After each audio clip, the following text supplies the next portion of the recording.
Hello friends, आज हम आपको तुलसी वाटरफॉल के बारे में बताएंगे जो उत्तर प्रदेश के चित्रकूट ज़िले में स्थित है।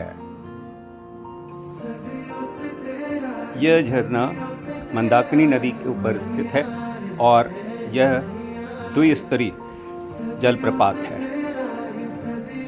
इस जलप्रपात पे पहुंचने के लिए आपको, अगर आप प्रयागराज से आ रहे हैं तो पहले मानिकपुर आना पड़ता है, जो प्रयागराज से लगभग 125 किलोमीटर दूर है। उसके पश्चात आपको मानिकपुर से लगभग 32 किलोमीटर दूर तुलसी जलप्रपात तक सड़क मार्ग से पहुंचना होगा। इस रास्ते में जगह जगह आपको गायों के झुंड मिलेंगे, अतः आपको बहुत संभाल के गाड़ी चलानी है।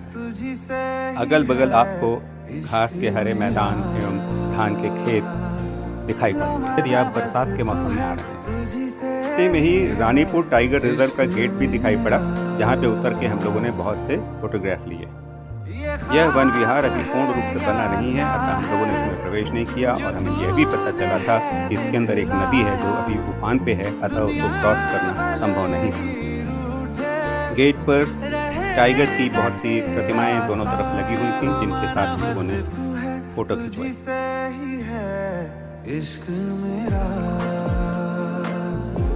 लो माना बस तू है, तुझी से ही है। गेट के अंदर दोनों तरफ काफ़ी हरियाली दिख रही थी, क्योंकि वहाँ पे धान की फसलें लहलहा रही थी। मैंने, मेरे बेटे ऐश्वर ने और अजय शंकर जी ने, तिवारी जी ने बहुत से फोटोग्राफ। इसके बाद हम लोग तुलसी वाटरफॉल पहुँच गए। रास्ते में गेट पर एक फॉरेस्ट पोस्ट थी, जहाँ पर हमको एंट्री करनी पड़ी और कार को वहाँ पार्किंग में रख के फिर हम लोग अंदर गए। अंदर का दृश्य ये था कि वहाँ बहुत से हट्स बने थे, पत्थर के इंटरलॉकिंग वाले रास्ते थे, जहाँ से जलप्रपात स्पष्ट दिखाई पड़ रहा था।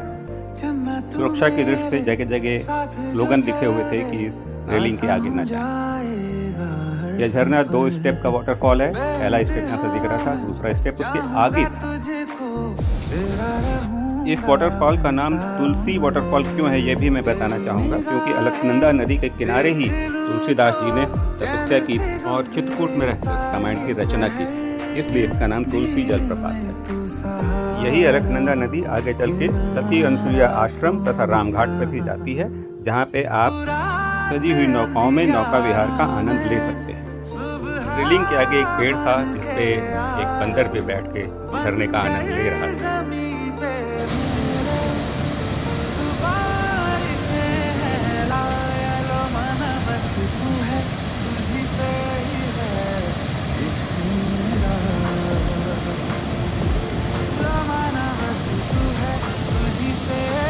झरने का दृश्य अत्यंत आकर्षक था, जिसे हम लोगों ने हट के पास से देखा।